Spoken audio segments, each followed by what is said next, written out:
Junior NTR గారు Telugu cinema ఇండస్ట్రీలో నిజమైన టాలెంట్ ఉన్న హీరో. ఆయన స్వర్గీయ నందమూరి తారక రామారావు గారి మనవడిగా సినీ రంగ ప్రవేశం చేసిన తనదైన నటన, నాట్యం, ఫైట్స్ తో తనకంటూ ప్రత్యేకమైన అభిమానుల్ని సొంతం చేసుకుని ఇండస్ట్రీలో అడుగు పెట్టిన 2-3 సంవత్సరాల్లోనే తెలుగు సినిమా ఇండస్ట్రీ రికార్డులు బద్దలు కొట్టే సినిమాల్లో నటించి అప్పటి వరకు టాప్ స్టార్స్ గా ఉన్న తన ముందు తరం నటులను కూడా దాటేసి 20 ఏళ్లు కూడా లేని ఒక కుర్రాడు చరిత్ర సృష్టించాడు. తాతకు తగ్గ మనవడిగా, తండ్రికి తగ్గ తనయుడిగా నిరూపించుకున్నాడు. జూనియర్ ఎన్టీఆర్ గారు నటించిన సింహాద్రి సినిమా తెలుగు సినిమా చరిత్రలో ఇండస్ట్రీ హిట్ కొట్టి ఒక పెద్ద చరిత్ర సృష్టించింది. అసలు ఆ సినిమా టైంలో ఎన్టీఆర్ గారి క్రేజ్ ఏ విధంగా ఉంది అంటే, ఆయన తర్వాత నటించిన Andhrawala cinema audio release function కు దాదాపు భారతదేశం నలుమూలల నుండి 10 లక్షలకు పైగా అభిమానులు, ప్రేక్షకులు హాజరయ్యారని అంచనా. అలాంటిది అప్పటి వరకు ఏ హీరోకి కూడా అంతమంది జనం రావడం ఎవ్వరూ చూడలేదు, ఎక్కడా జరగలేదు. అది ఎన్టీఆర్ గారి రేంజ్. అప్పటికి ఆయన వయసు కేవలం 19 సంవత్సరాలే. అయితే ఆ సినిమాతో ఆయనకి వచ్చిన క్రేజ్ ని ఎన్టీఆర్ గారి మీద, ఆయన తర్వాత చెయ్యబోయే సినిమాల మీద విపరీతమైన అంచనాలు పెరిగిపోయాయి. దాంతో ఎన్టీఆర్ గారు ఏ సినిమా చేసినా దాన్ని సింహాద్రి సినిమాతో పోల్చి చూడడం వల్ల తర్వాత ఆయన నటించిన సినిమాలన్నీ డిజాస్టర్లుగా నిలిచాయి. అలా ఆయన దాదాపు 4 సంవత్సరాలు విపరీతమైన పరాజయాల్ని చవి చూడాల్సి వచ్చింది. ఈ టైంలోనే ఆయన శారీరకంగా కూడా చాలా లావుగా అయ్యి చూడడానికి చాలా వికృతంగా కనిపించారు. అభిమానులు, ప్రేక్షకులు, ఇండస్ట్రీ వారు సైతం ఏంటి ఎన్టీఆర్ గారు హీరో అయ్యుండి ఇలా బాడీ మీద శ్రద్ధ తీసుకోకపోతే ఎలా అని విమర్శలను సైతం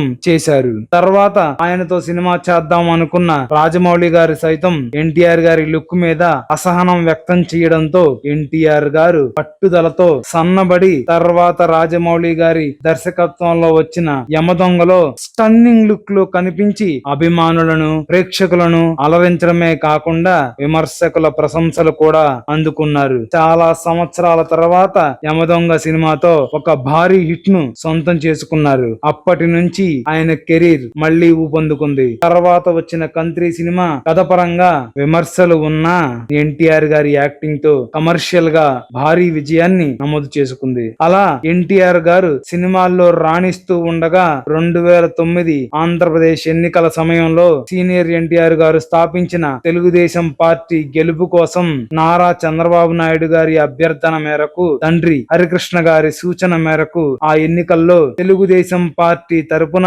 ప్రచారం చేశారు. ఆ ప్రచారంలో కాకి చొక్కా, ప్యాంట్ తో అచ్చం సీనియర్ ఎన్టీఆర్ గారి లాగానే ప్రచారం చేశారు. ఆ ప్రచారానికి అన్ని వర్గాల నుంచి అద్భుతమైన స్పందన లభించింది. అసలు ఎన్టీఆర్ గారు ఈ రేంజ్ లో మాట్లాడతారని ఎవ్వరూ ఊహించలేదు.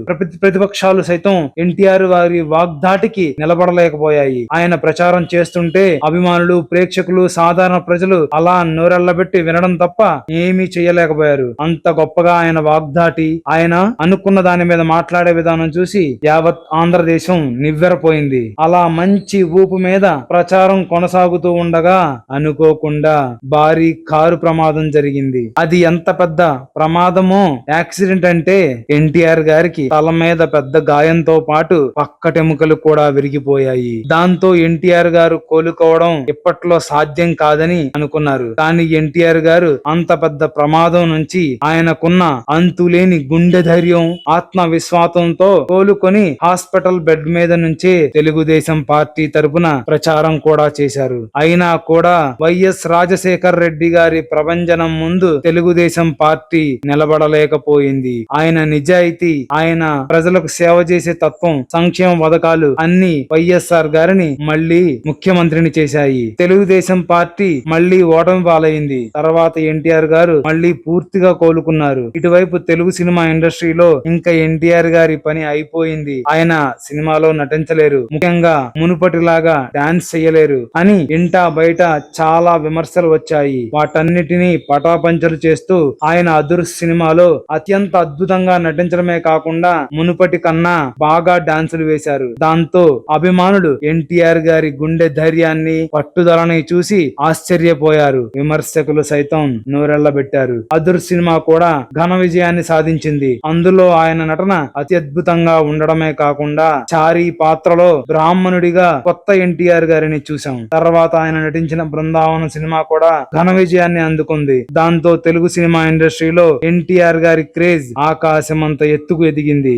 తర్వాత ఆయన నటించిన శక్తి సినిమా దారుణ పరాజయం పాలైంది. తర్వాత ఆయన నటించిన ఓసరవెల్లి సినిమా అంతగా ఆడకపోయినా కమర్షియల్ గా మంచి సక్సెస్ ని సాధించింది. ఈ సినిమా కూడా ఆడకపోయినా అభిమానులకు ఎన్టీఆర్ యాక్టింగ్ విపరీతంగా నచ్చింది. ఈ సినిమాకి చాలా మంది అభిమానులు ఉన్నారంటే అతిశయోక్తి కాదు. ఇలా ఒకవైపు సినిమా కెరీర్ బాగానే సాగుతున్నా మరోవైపు తెలుగుదేశం పార్టీ కోసం ప్రచారం చేసి ప్రాణాల మీదకు తెచ్చుకున్న ఆ పార్టీ మీద గౌరవంతో తన వంతు సహాయాన్ని ఎప్పుడు అందిస్తున్నా అన్ని మరిచిపోయి నారా చంద్రబాబు నాయుడు గారు తన కొడుకు లోకేష్ గారికి అడ్డు వస్తాడనే భయంతో లేనిపోని పుకార్లు పుట్టించి ఎన్టీఆర్ గారిని తెలుగుదేశం పార్టీ నుంచి దూరంగా పెట్టారు. నిజంగా ఇంతటి అవమానాన్ని అన్యాయాన్ని భరించడం ఒక్క జూనియర్ ఎన్టీఆర్ గారికి మాత్రమే సాధ్యమైంది. అంతేకాకుండా ఆయన్ని సినిమా ఇండస్ట్రీలో ఎదగనివ్వకుండా తొక్కడానికి ప్లాన్ చేశారు. అందుకనే ఎన్టీఆర్ గారితో బోయపాటి గారు సినిమా చేసి మరీ ఆ దమ్ము సినిమాని కావాలనే ఫ్లాప్ చేశారు. లేకపోతే మామూలుగా అయితే బోయపాటి శ్రీను గారు ఏ సినిమా చేసినా ఒక పెద్ద హీరోతో చేస్తే ఖచ్చితంగా బ్లాక్ బస్టర్ హిట్ కొడతారు. అలాంటిది బోయపాటి శ్రీను గారు కావాలనే జూనియర్ ఎన్టీఆర్ గారికి దమ్ము సినిమాని ఫ్లాప్ అయ్యే విధంగానే ప్లాన్ చేశారు తప్పితే బ్లాక్ బస్టర్ అవడానికి ప్లాన్ చేయలేదన్నమాట. ఈ విధంగా ఎన్టీఆర్ గారి కెరీర్ ఇక్కడి వరకు కొనసాగింది. తర్వాత ఏం జరిగిందనేది మీకు పార్ట్ 2 లో తెలియజేస్తాను.